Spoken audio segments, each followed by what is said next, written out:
आज की इस वीडियो में हम बात करने वाले हैं कि बी फार्मा और डी फार्मा में से कौन सा कोर्स जो है बेहतर है, यानी कि फार्मेसी कोर्स में कौन सा कोर्स बेहतर है, बी फार्मा या डी फार्मा।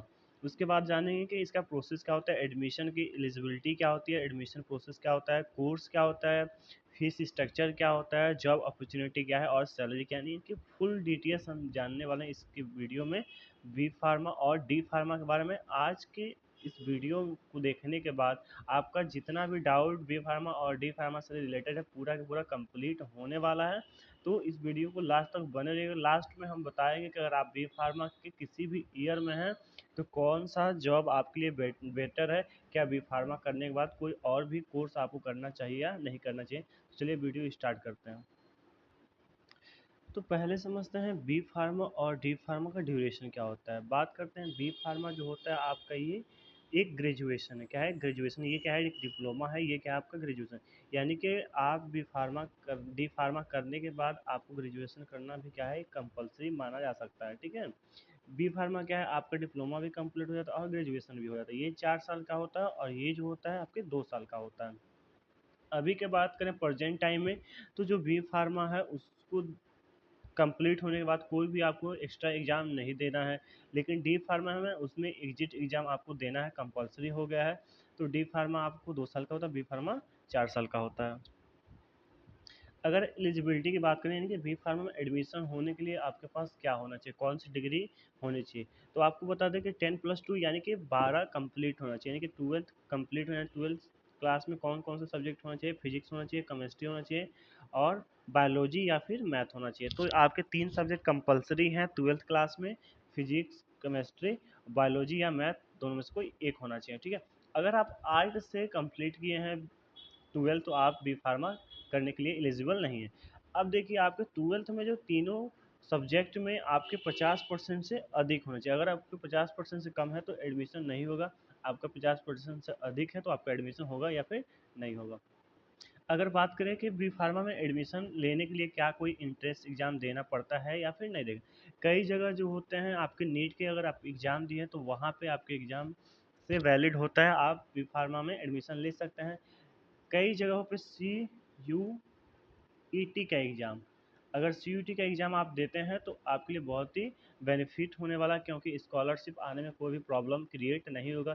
या फिर अगर बिना आप इंट्रेंस एग्ज़ाम दिए हुए डायरेक्ट भी फार्मा में एडमिशन लेना चाहते हैं तो एडमिशन तो हो जाएगा, लेकिन आपके जो स्कॉलरशिप है उसमें आने में प्रॉब्लम होगी, क्रिएट होगी।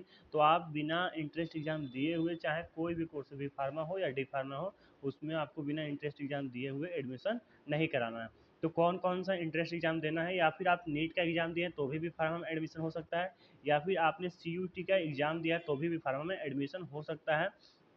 नहीं भी आपने कोई एग्ज़ाम दिया है तो आपका एडमिशन तो हो सकता है, लेकिन जो आपकी स्कॉलरशिप से रिलेटेड प्रॉब्लम होने वाले हैं वो क्रिएट होंगे। एज की बात करें तो आपका जो एज है वो 17 साल होना चाहिए, यानी कि 17 साल मिनिमम एज जो होना चाहिए, 17 साल होना चाहिए। मैक्सिमम जो है कोई भी अभी नहीं डिसाइड किया है कितने एज का मैक्सिमम होना चाहिए, लेकिन मिनिमम क्या है, 17 साल का। 17 साल के आप हो जाएंगे तभी आप एलिजिबल हैं बी फार्मा करने के लिए। तो यहाँ पे हमने देखा है बी फार्मा में एडमिशन होने के लिए आपका 10+2 होना चाहिए, इसमें फिजिक्स, केमिस्ट्री, बायोलॉजी या फिर मैथ सब्जेक्ट होना चाहिए। आपकी 12th में जो 50% से अधिक मार्क्स आने चाहिए। उसके बाद आपका जो इंट्रेंस एग्जाम होगा वो सी का या फिर नीट के थ्रू ले सकते हैं एग्जाम। अगर आप डायरेक्ट भी एडमिशन लेना चाहते हैं तो हो सकता है। फीस स्ट्रक्चर की बात करें तो आपका जो ये होता है इंस्टीट्यूट बेस पे होता है, लेकिन ऐसे में आपका 60,000 से लेके 1,40,000 पर ईयर लग सकता है। ये डिपेंड करता है कि आपका इंस्टीट्यूट कैसा है, आप किस इंस्टीट्यूट में एडमिशन लेना चाहते हैं। एज लिमिट की बात करें तो मिनिमम आपका एज यानी कम से कम आपका 17 साल होना चाहिए, इससे अधिक भी होगा तभी आपका एडमिशन होगा या फिर नहीं होगा। डी फार्मा की बात करें तो डी फार्मा में भी सेम कंडीशन है। आपका एजुकेशनल क्वालिफिकेशन की बात करें तो फिजिक्स, केमिस्ट्री और बायोलॉजी या फिर मैथ होना चाहिए एडमिशन के लिए।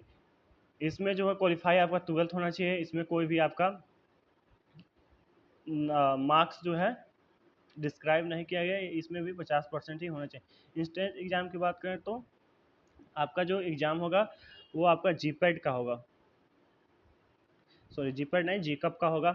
जीकअप का आप एग्ज़ाम देंगे, बिना जीकअप का एग्ज़ाम दिए हुए आप जो है डिफार्मा नहीं कर सकते हैं यूपी से।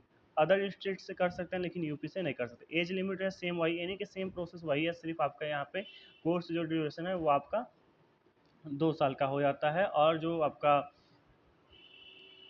विदाउट इंटरेस्ट एग्जाम दिए हुए एडमिशन इसमें नहीं होता है। और इसमें फीस स्ट्रक्चर की बात करें तो आपका इसमें जो फीस लगता है वो लगता है 20,000 से लेके 1 लाख तक लगते हैं, यानी कि 20,000 से लेके 1 लाख तक पर ईयरली लग सकता है। ये डिपेंड करता है आपका इंस्टीट्यूट कैसा है। जॉब की बात करें तो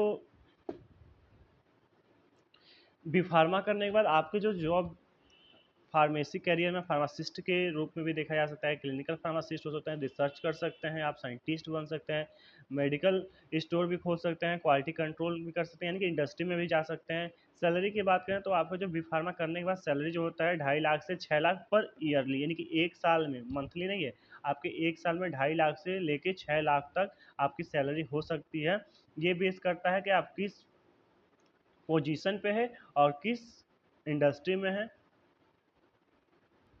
यहाँ पे कुछ कंपनी के नाम दिए गए, जैसे सन फार्मा हो गया, सिप्ला हो गया, डॉक्टर रेड्डी हो गया, ये अदर कंपनी है जो बी फार्मा करने के बाद यहाँ पे आपको जॉब करने की अपॉर्चुनिटी मिलती है, और यहाँ पे बहुत ही अच्छा पैकेज मिलता है। यहाँ पे जो पैकेज है वो आपका 5 लाख से लेके 8 लाख तक हो सकते हैं।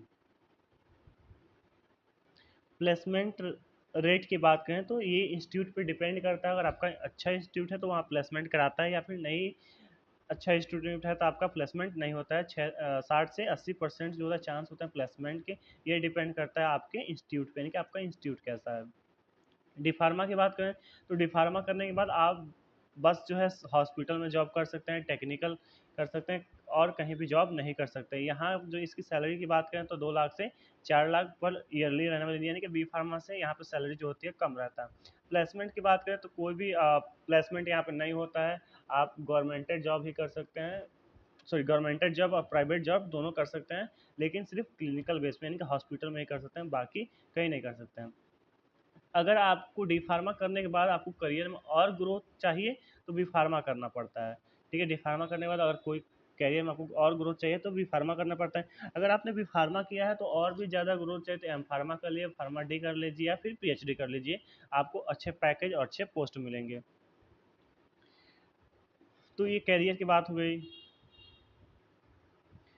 अगर देखा जाए कि बी फार्मा और डी फार्मा में डिफरेंट क्या है, तो जो बी फार्मा वाले होते हैं उनका जो स्टडी करने का तरीका होता है वो बहुत ही ज़्यादा हो जाती है, कि ज़्यादा वो सोच समझ के तब पढ़ाई करते हैं।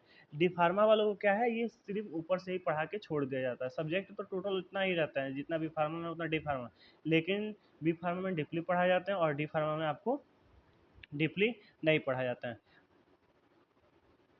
और सबसे लास्ट और महत्वपूर्ण बात क्या है कि सबसे अच्छा विकल्प क्या है, बी फार्मा है। क्या है, बी फार्मा। डी फार्मा से आपका क्या है, बी फार्मा। बी फार्मा क्या है, आपका ग्रेजुएशन भी हो जाए, ग्रेजुएशन करने के बाद आप अदर भी कोर्स कर सकते हैं, अच्छे course, M pharma, D pharma, NIPER की तैयारी कर सकते हैं, जीपेट का एग्ज़ाम देके। लेकिन अगर आप डी फार्मा किए हैं तो आपको डी फार्मा करने के बाद कोई भी कोर्स नहीं कर सकते हैं, पहले आपको बी फार्मा करना पड़ेगा, फिर से आप जो है फार्मेसी में दूसरा कोर्स कर सकते हैं।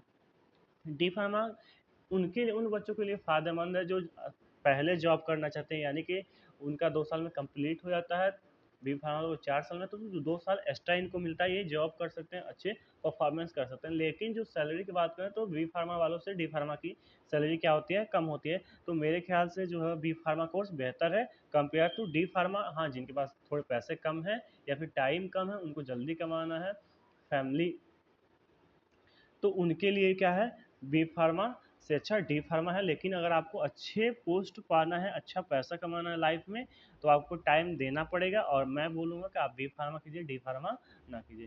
Thanks for this watching video.